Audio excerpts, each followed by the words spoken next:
अस्सलामुअलैकुम, मैं हूं साजिद हसन और आप देख रहे हैं प्रोग्राम लाइव विद मुजाहिद। कराची को देखकर ऐसा लगता है कि बिल्कुल बेयारो मददगार शहर है, कोई पुरसाने हाल नहीं है। गुज़िश्ता रोज़ भी हमने प्रोग्राम किया था। कराची में गुज़िश्ता 24 घंटे से एहतजाज जो जारी था वो एहतजाज ख़त्म हुआ, लेकिन बिजली का बहरान ऐसा है कि यह ख़त्म होने का नाम नहीं ले रहा है।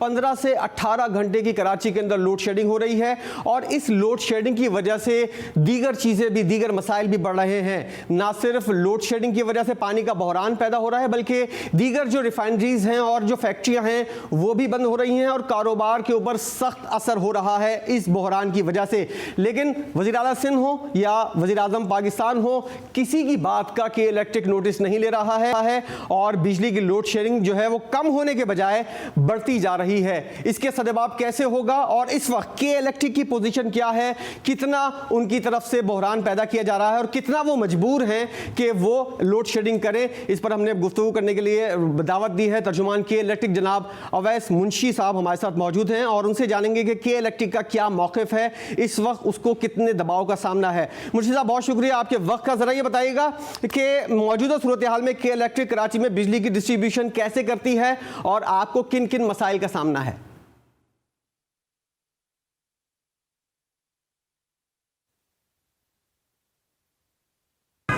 जी, औसतन 24 घंटे के दौरानिया में किसी भी वक्त अगर कराची की तरफ बिजली की फराहमी की हम डेटा देखें तो हमारे पास जो एवरेज सप्लाई है कराची के लिए वो तकरीबन 2700 मेगावाट नज़र आई है पिछले 24 घंटे के दौरानिया में, जिसमें से औसतन 1000 मेगावाट नेशनल ग्रिड की तरफ से फराहम की गई है। गर्मी की शिद्दत में इजाफे के बायस एक औसतन शॉर्टफॉल जो तकरीबन 250 से 350 मेगावाट का नज़र आता था वो इस वक्त 450 से 500 मेगावाट तक जा पहुँचा है। इस बढ़ते हुए डिमांड और सप्लाई के गैप की वजह से इजाफी लोड शेड इस तरह से करना पड़ रहा है कि जो इलाके पहले मुस्तस्ना थे वहां पर भी आर्जी तौर पर हमें इजाफी लोड शेड करना पड़ा है, जिसका दौरानिया जैसे मैंने पहले जिक्र किया हमारी वेबसाइट पर तमाम सारिफीन की आगाही के लिए पहले से ही मौजूद है। तो ये जो सूरत हाल मुंशी साहब आपने बताई, इस वक्त के इलेक्ट्रिक पर बिजली का दबाव ज्यादा है, इसकी वजह क्या है और शहर में बदतरीन जो लोड शेडिंग हो रही है इसकी मजमूई तौर पर आप क्या वजह समझते हैं, क्या वजह है इसकी?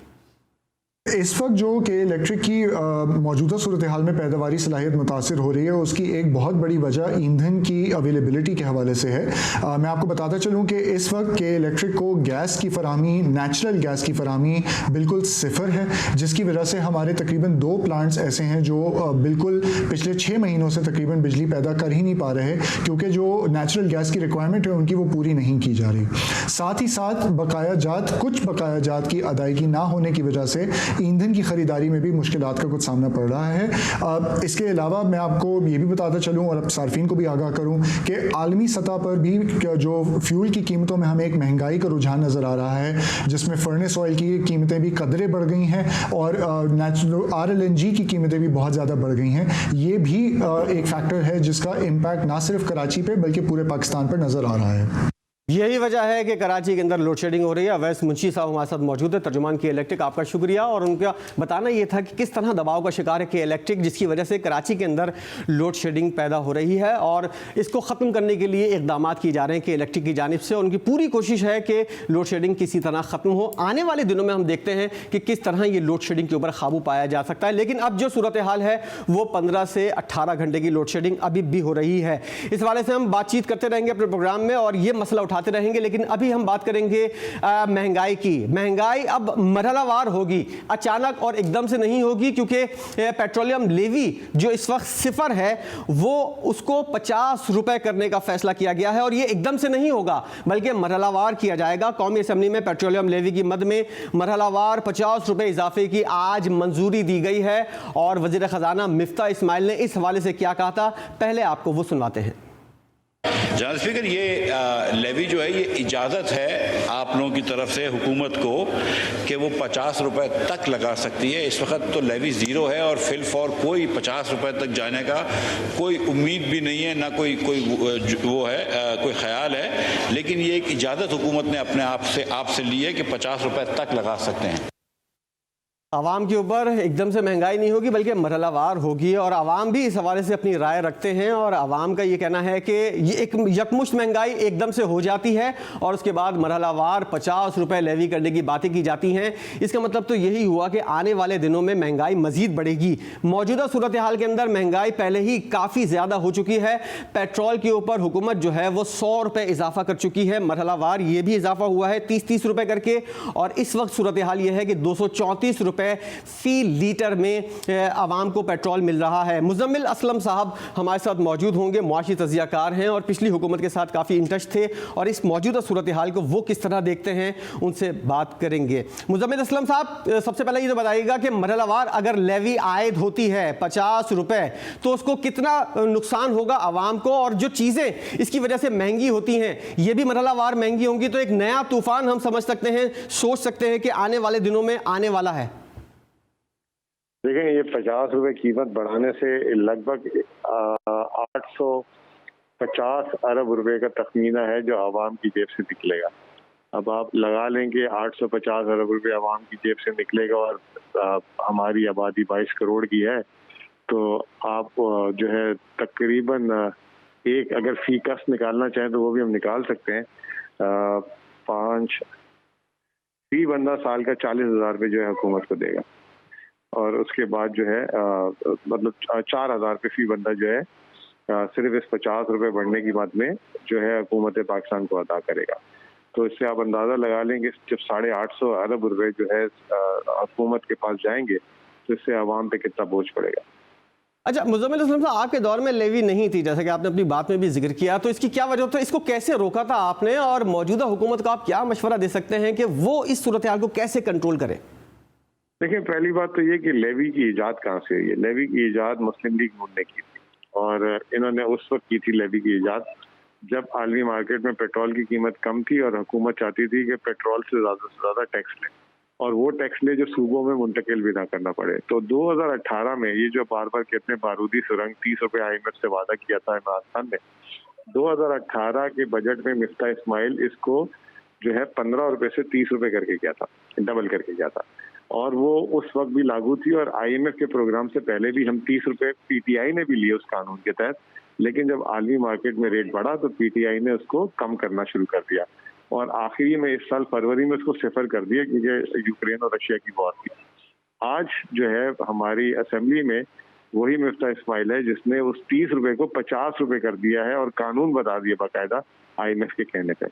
तो आप इससे अंदाजा लगा लें कि इनके कॉल और फेयर में कितना तजाद है और आवाम पे ये जो बोझ है ये असल में तोहफा पहले मुस्लिम लीग नून और अब मुस्लिम लीग नून और पीपल्स पार्टी PDM का सबका जो है मुश्तरका फैसला जो दिया है और उसके बाद कहते हैं कि इमरान खान बारूदी सुरंगी बिछाता रहा, पहले कहते हैं इमरान खान महंगाई करता रहा।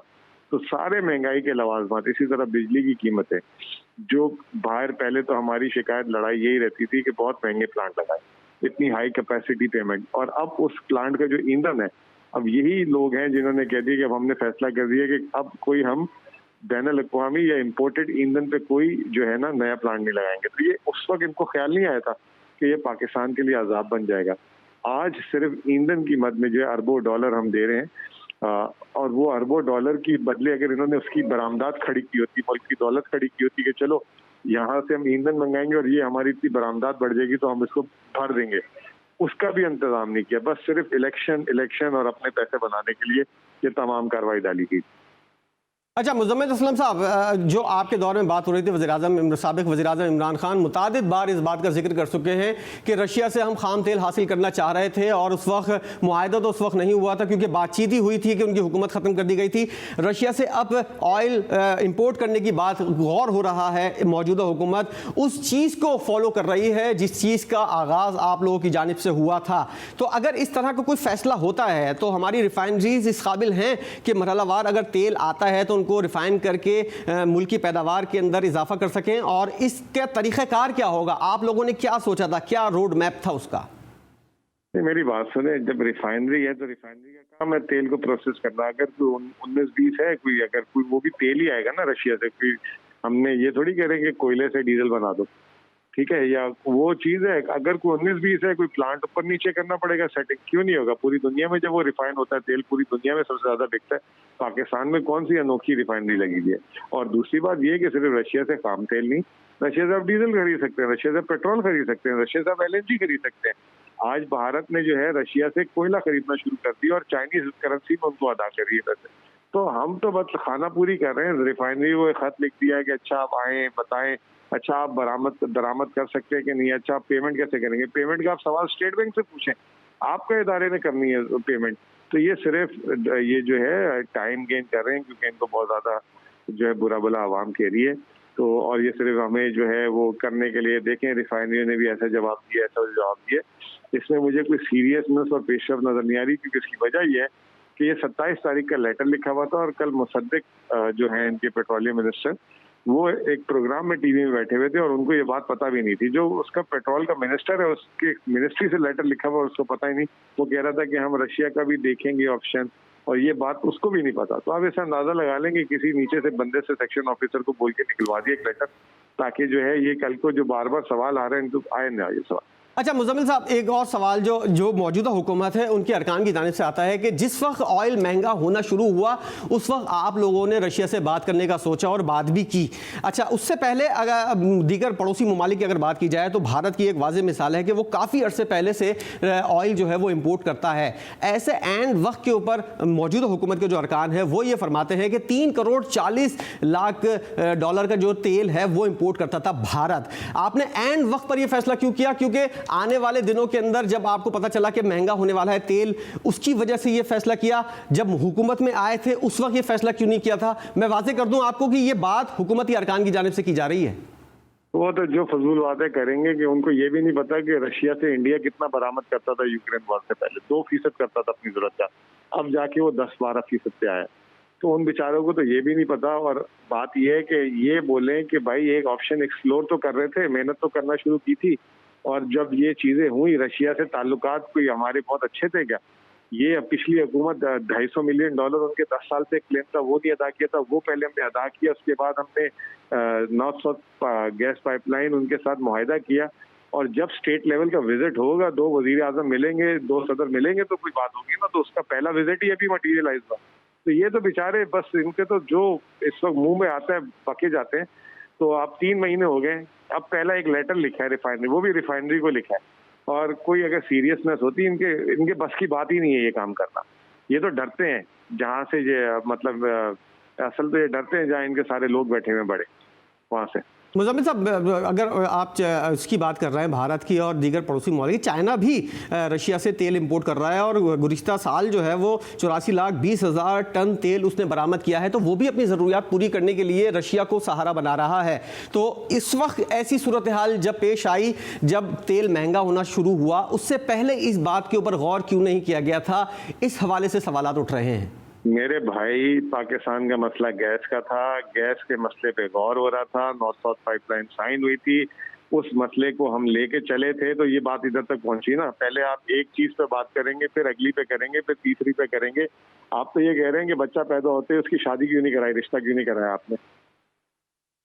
अच्छा मुजम्मिल असलम साहब, इस मौजूदा सूरत हाल के अंदर जैसे ऑयल प्राइसेस इतनी ज़्यादा हैं और 234 रुपये फ़ी लीटर में पेट्रोल महंगा हुआ है और फ़ी लीटर मिल रहा है, अगर इस वक्त आपकी हुकूमत होती इस मामले को कैसे टैकल करती? और अगर आपसे ये कहा जाए कि मौजूदा हुकूमत को आप कोई मशवरा दें तो सबसे पहला मशवरा आपका क्या होगा कि गरीब आवाम का किसी तरह भला हो जाए? देखें, इस वक्त हम हैं नहीं तो हम आपको बता नहीं सकते, लेकिन जिस वक्त आपने हमारी स्ट्रैटेजी देख ली थी, बिल्कुल तो हम होते तो बहरहाल हम ऐसा नहीं करते। अब जब हम आएंगे तो फिर आप देख लीजिएगा हम क्या करेंगे। अच्छा, अब आने वाले दिनों में जो मौजूदा सूरत हाल है, मरहलावार 50 रुपए लेवी बढ़ता जा रहा है। आने वाले दिनों में आप समझते हैं कि महंगाई अब से ज्यादा होगी, मजीद कई गुना ज्यादा होगी? जब एक चीज 50 रुपए लीटर से महंगी हो रही है तो आप क्या समझ रहे हैं कि सस्ती हो जाएगा जमाना? यहाँ पे तो अभी आज एक दिन 6 घंटे बाकी पेट्रोल पंपों में बाहर जाके रश तो देखें। इससे अंदाजा लगा लें कि लोगों को महंगाई का खौफ कैसा हो चुका है इस मुल्क में। अभी 24 घंटे और 30 घंटे बाकी है पेट्रोल की कीमत बढ़ने।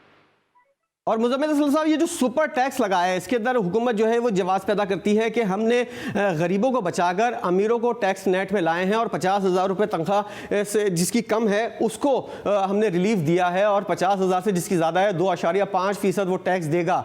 इसको कैसे देख रहे हैं आप सुपर टैक्स को, और कारोबारी तबके के ऊपर इसका कैसा असर पड़ेगा? देखिए, पहली बात तो ये है कि ये टैक्स ना देने वाले लोगों ने जो है ना टैक्स लगाया है, इनको पता ही नहीं है कि पैदावार पे टैक्स क्या होता है और अमीर पे टैक्स क्या होता है। ये इन्होंने पैदावार पे टैक्स लगा दिया। अगर इनको अमीर पे टैक्स लगाना चाहिए था ना, तो उस कंपनी के मालिकान को जब मुनाफा ट्रांसफर होता है तो वहां पे लगाते हैं। अब इतना हाई टैक्स लगा दिया, ना सरमायाकारी होगी, और अगर वो जो हाई टैक्स है वो मस्तूआत की कीमतों में ट्रांसफर हो जाएगा। तो ये तो एक बचकाना काम किया इन्होंने। जो पाकिस्तान दुनिया में वैसे ही सबसे हाई टैक्स कंट्री थी, उसको इतना और टैक्स लगा दिया और इतनी माशी बेयकीनी गैर यकीनी सूरत हाल पैदा कर दी कि अब मतलब कौन सरमायाकारी करेगा। और अब तो आप बस दुआ करें कि ये कीमतों में न ट्रांसलेट हो जाए। अच्छा, एक और चीज़ मुज़म्मिल असलम साहब वाज़ेह कीजिएगा, FBI ने इस दफ़ा रिकॉर्ड 6,000 अरब से ज़्यादा का टैक्स हासिल किया है। इसकी क्या वजह है? क्या इसका क्रेडिट जो है ये मौजूदा हुकूमत को दिया जा सकता है? देखिए, मैं ये क्रेडिट डेबिट जो है ना, ये सियासतदान उल्टे सीधे बात करते रहते हैं और मीडिया लड़ाई कराता रहता है। सब बात यह है कि जी 6% GDP ग्रोथ हुई है और टैक्स की शरह 1% भी नहीं बढ़ाई गई थी। उसके बाद ये हासिल हुआ है, तो जो 6% ग्रोथ है उसका मजमुआ आपको नजर आ गया इस पे टैक्स पे भी। और इसके अलावा हमने जो है टैक्स को स्प्रेड करना शुरू कर दिया था, pause scheme, track and trace, और टैक्स फेयर भी बढ़ाना शुरू कर दिया था, और मजीद हम आगे जा रहे थे। लेकिन अब बहरहाल अब जो इन्होंने कर दिया, अब उससे कम जो हमने इस साल टैक्स हासिल किया उससे कम टैक्स लगाएंगे ये। और जो है आप देखेंगे कि इन्होंने टैक्स की शरह 10% बढ़ा दी सुपर टैक्स वगैरह।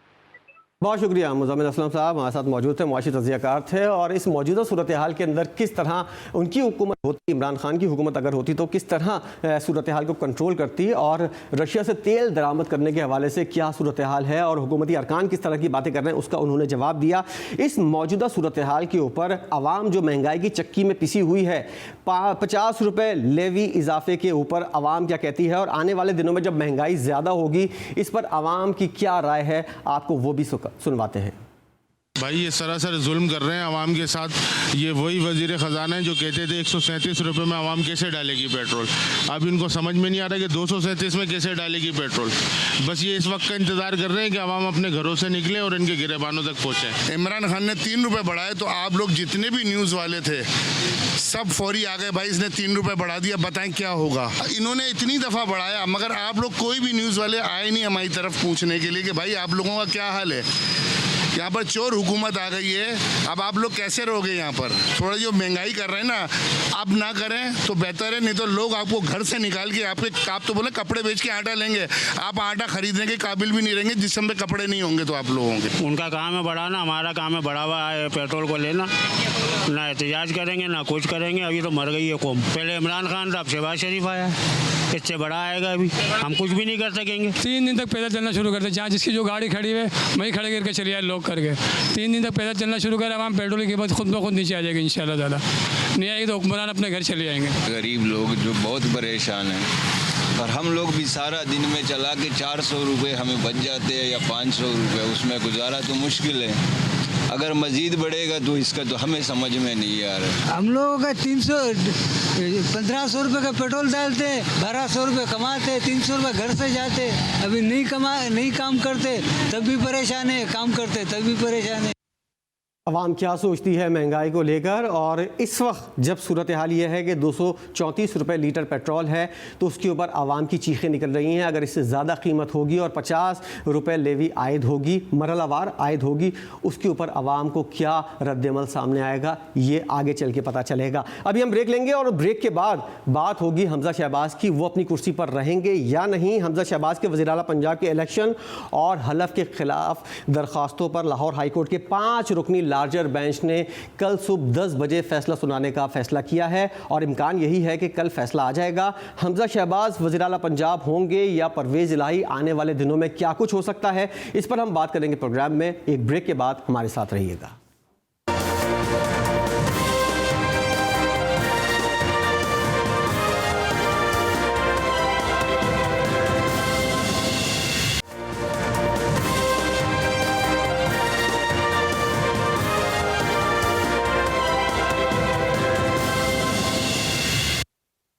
Welcome back. वज़ीर आला पंजाब हमजा शहबाज अपनी निशिस्त पर रहेंगे या नहीं, या दोबारा इलेक्शन होगा और चौधरी परवेज इलाही क्या दोबारा वज़ीर आला पंजाब बन सकते हैं, इस पर हम बात करेंगे। और कल जो फैसला मुतवक्के है वो किस किस्म का फैसला हो सकता है और इसका फ़ायदा चौधरी परवेज इलाही को होगा या हमजा शहबाज को होगा। इलेक्शन अगर होता है तो हमजा शहबाज किस हद तक मुतासिर होंगे, इस पर हम बात करेंगे। साबिक एडवोकेट जनरल पंजाब अहमद अवैस साहब हमारे साथ मौजूद है। अहमद अवैस साहब, बहुत शुक्रिया आपका। जो मौजूदा सूरत हाल है, अब नंबर गेम बनता जा रहा है, 5 अरकान के वोट शामिल होंगे या नहीं, 25 अरकान वोट डाल सकते हैं या नहीं, आप मौजूदा सूरत हाल को ज्यादा बेहतर समझ सकते हैं। जरा बताइएगा हमारे नाजरीन के लिए कि इस वक्त सूरत हाल क्या बन रही है पंजाब में। देखिए, पंजाब में सूरत हाल जो है वो इस वक्त ये है कि बाई इलेक्शन जो है वो 17 जुलाई को होना है और 5 जो थे नॉमिनेटेड सीट्स थी उसके मुतालिक आपने देखा कि इलेक्शन कमीशन ने तो रोक दिया था, स्टे कर दिया था और कहा था कि जब ये बाई इलेक्शन हो जाएंगे तो उसके बाद देखेंगे। लेकिन हाई कोर्ट ने, सिंगल बेंच ने बाकायदा एक फैसला करके और कहा कि फौरन नोटिफाई करो इनको और ये पीटीआई के पांचों जो हैं उनके हक में। अभी वो उनकी नोटिफिकेशन नहीं हुई है और यहाँ पे जो लार्जर बेंच है उसने अभी जो है कल से ये बात इसके ऊपर काफी चली और आज भी सारा दिन इसके ऊपर बहस होती रही और कल गालिबन वो कंक्लूड भी करेंगे और शायद फैसला भी सुना दें।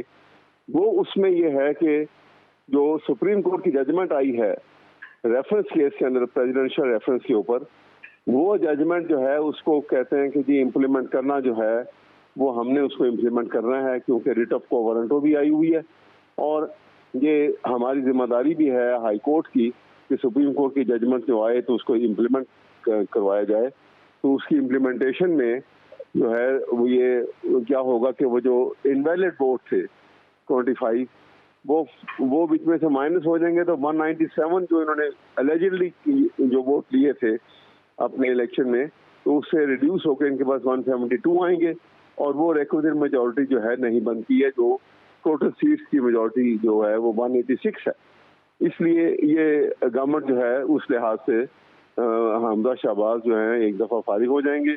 अलबत्ता फिर वो जो सेकंड फेज ऑफ इलेक्शन है जो उसमें जो सेकंड राउंड जो है वो उसके लिए ये आप फैसला करके क्या करते हैं कि कितना टाइम देते हैं, क्योंकि सजेस्ट ये किया गया है अली जफर की तरफ से, क्योंकि वो इसमें वकालत कर रहे थे कि कम से कम 10 दिन का टाइम उनको दिया जाए या इसको ईद के बाद का टाइम रखा जाए इसके बाद, या इलेक्शन जो आ रहे हैं उसके साथ इसको मिलाया जाए। तो आप सुप्रीम कोर्ट या लार्जर बेंच ने देखना है कि उन्होंने क्या फैसला करना है और किस तरह से इसको टेकअप करते हैं। बट एक चीज़ जो है बड़ी क्लियर है कि वो मेजॉरिटी लूज कर चुके हैं और उनको एक दफ़ा जो है चीफ मिनिस्टरशिप से हटना पड़ेगा और दोबारा से इलेक्शन होगा इसका। अच्छा अहमद अवैस साहब, एक चीज़ वाजे कर दीजिएगा, सुप्रीम कोर्ट भी इस हवाले से बात कर चुकी है कि 25 अरकान जो है वो डी नोटिफाई होंगे, वो वोट डाल सकेंगे या नहीं, उनकी सूरत हाल क्या होगी, इस हवाले से क्या बनती है सूरत हाल पंजाब के अंदर? देखिए, अगर तो ये 25 में 5 तो वो शामिल है ना जो नॉमिनेटेड हैं, तो नॉमिनेटेड में पोजीशन ये है कि अगर तो उनकी नोटिफिकेशन जो है अब आ जाती है, ये जब ये इसकी डेट फिक्स करेंगे ये इलेक्शन की, तो फिर वो वोट डालेंगे 500। बाकी जो 20 जो हैं जिनका बाई इलेक्शन हो रहा है वो तो उसका रिजल्ट ही बताएगा कि बाई इलेक्शन के बाद कितने सीट्स जो हैं वो पीटीआई ले जाती है और कितनी सीटें वो ले जाती है, और वो एक परमानेंट सिलसिला सामने आ जाएगा कि पंजाब की हुकूमत जो है वो परमानेंटली किस तरफ को जाएगी। तो पार्लियामेंट डी सीट करेगी उन 25 अरकान को, उनका वोट शुमार नहीं होगा। लेकिन नहीं, पार्लियामेंट नहीं, उनको तो सुप्रीम कोर्ट ने फैसला कर दिया कि उनका वोट शुमार नहीं किया जाएगा। जो इलेक्शन हुआ था 16 अप्रैल को, उस 16 अप्रैल के इलेक्शन में जो डिफेक्टेड वोट थे ये 25 वोट, वो तो उन्होंने सुप्रीम कोर्ट ने अपनी जजमेंट में कह दिया कि ये वोट जो हैं ये इनवैलिड वोट हैं और ये काउंट नहीं किए जाएंगे। और अहमद अवैस साहब, अगर इस तरह का कोई फैसला आ जाता है कि वोटिंग दोबारा हो और उसमें हमजा शहबाज जो हैं वो इलेक्शन हार जाएं, जैसा कि सूरत हाल आपकी बातों से जो बनती हुई नज़र आ रही है, उसके बाद ये असेंबली भी वो तहलील हो जाएगी या उसके अंदर दोबारा वज़ीर आला पंजाब जो हैं चौधरी परवेज़ इलाही हलफ उठाएंगे और काबीना तहलील होगी ज़रूर? नहीं, तहलील नहीं होगी, क्योंकि दोबारा से इलेक्शन हो जाएगा तो अगर उसमें अगर परवेज़ इलाही साहब कामयाब हो जाते हैं तो वो आके फिर चीफ मिनिस्टर का फ़राइज़ अंजाम देंगे, जब तक के अगले साल जनरल इलेक्शन का जो टाइम आएगा उसमें जब सारी असम्बलियाँ जब रिजॉल्व होंगी ये भी हो जाएगी। और 25 वोट अगर हटा भी दें अवैस साहब तो 176 वोट बनते हैं। और एक और सूरत हाल वाज़े कर दीजिएगा कि असेंबली तो तहलील नहीं होगी, ये बात तो तय है, काबीना ज़रूर तहलील हो जाएगी और चौधरी परवेज़ इलाही जब आएंगे वो जितने दिन के लिए भी आएंगे वो अपनी काबीना तश्कील देंगे। तो उसके बाद जो है सूरत हाल आप समझते हैं कि नून लीग के लिए काफ़ी मुश्किल हो जाएगी जनरल इलेक्शन की अगर बात की जाए तो? कोई शक नहीं है, पंजाब का बहुत बड़ा रोल है और बहुत इम्पोर्टेंट है। पंजाब बहुत बड़ा सूबा है और बड़ी पिवट पोजीशन है पंजाब की, और सबसे ज़्यादा MNA जो हैं वो यहाँ से इलेक्ट होंगे, इसलिए पंजाब मैटर करता है। अगर बहुत बड़ी एडवांटेज मिलेगी अगर परवेज़ इलाही साहब जो हैं अगर वो इलेक्ट होकर आ जाते हैं तो PTI को एक बहुत बड़ी एडवांटेज मिलेगी, तो कोई शक नहीं। और काफ लीग इस मौके पर किस जगह खड़ी है, क्योंकि चौधरी शुजात हुसैन जो है वो कह चुके हैं कि हमारे अरकान जो हैं वो चौधरी परवेज़ इलाही को वोट देंगे, तो काफ लीग का जिस सोच जो है वो वाज़े तौर पर सामने आ गई है कि वो चौधरी परवेज़ इलाही की तरफ जाएंगे। जी हाँ, काफ लीग जो है वो तो इसमें कोई शक नहीं है कि ये परवेज़ इलाही के साथ ही खड़े हैं और ये तमाम उनके MPs भी यहाँ पर भी उनके साथ ही हैं और उन्हीं के साथ वो चलेंगे। और ये अलायंस जो है PTI का, ये ऐसा लगता है कि ये एक बड़ा परमानेंट अलायंस है। ये जनरल इलेक्शंस के अंदर भी ये इसी अलायंस के मुताबिक ही कि आपस में अंडरस्टैंडिंग होगी। और अहमद अवैस साहब, नून लीग से इस मौके पर कहाँ गलती हुई, कहाँ उन्होंने नंबर गेम को लूज किया और कौन सी ऐसी फाश गलती थी जिसकी वजह से नून लीग जो है वो नुकसान में जा रही है? मेरा ख्याल में नून लीग ने जल्दबाजी की है हर चीज के ऊपर। आप देखिए ना कि यहाँ पर भी अगर वो इतनी जल्दबाजी का सबूत ना देते और ये हरकतें ना करते कि जाके फ्लैटिस में जाके इलेक्शन करवा दिया, फिर वो वहाँ पे इनका डिप्टी स्पीकर जो है जो कि इसका PTI का है उसको वो मानवर हो गया। और फिर उसके बाद आपने देखा कि वो उन्होंने ओथ लेने के सिलसिले में भी किस कदर जल्दबाजी का सबूत दिया और फाइनली जाकर उन्होंने एक गलत अनकॉन्स्टिट्यूशन ओथ जो है वो स्पीकर नेशनल असेंबली से हाई कोर्ट के जज के ऑर्डर के तहत दिलवा लिया, जो कि ये लार्जर बेंच में वो अंडर चैलेंज है और मोस्ट लाइकली ये सस्टेन नहीं कर सकता, क्योंकि पाकिस्तान के आइन को अगर बरकरार रहना है तो अपनी असली शक्ल और अपनी हैसियत में ही बरकरार रहना है और उस सूरत में कोई उसको प्रज्यूम नहीं कर सकता कि और अपनी मर्जी की उसमें कोई तजवीज़ नहीं कर सकता, आइन के 4 वॉल्स जो हैं उसकी बाउंड्री से बाहर नहीं निकल सकता।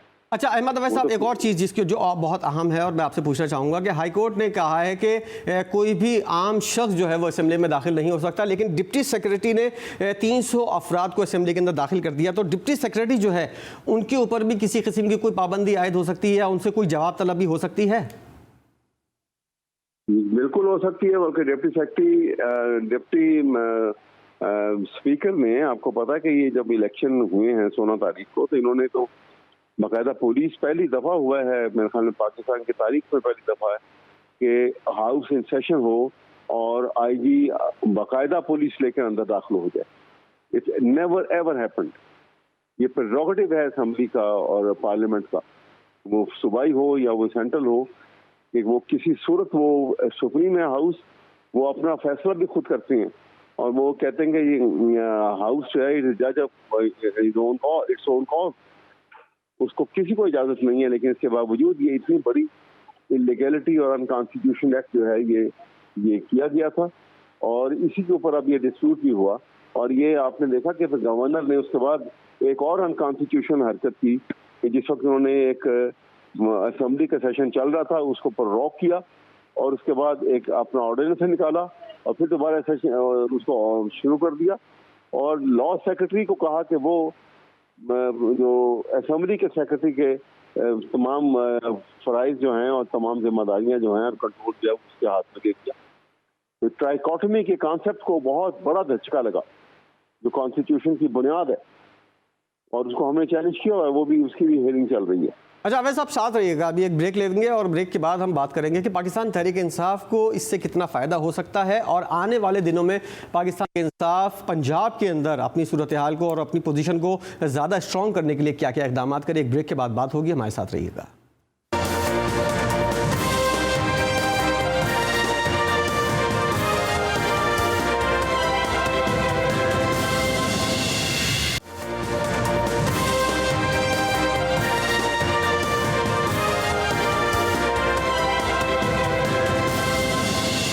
Welcome back. हमजा शहबाज अपनी नशिस्त पर रहेंगे, वज़ीर-ए-आला पंजाब रहेंगे या नहीं, या फिर चौधरी परवेज़ इलाही वज़ीर-ए-आला पंजाब होंगे। और कल लाहौर हाई कोर्ट का 5 रुकनी लार्जर बेंच जो है इस हवाले से फ़ैसला सुना सकता है और इस हवाले से 25 अरकान के बारे में सुप्रीम कोर्ट की जानिब से भी कहा गया था कि वो डी नोटिफाई हैं और इनका वोट शुमार नहीं होगा, जबकि 5 अरकान के बारे में कहा जा रहा है कि वो वोट शामिल नहीं होगा।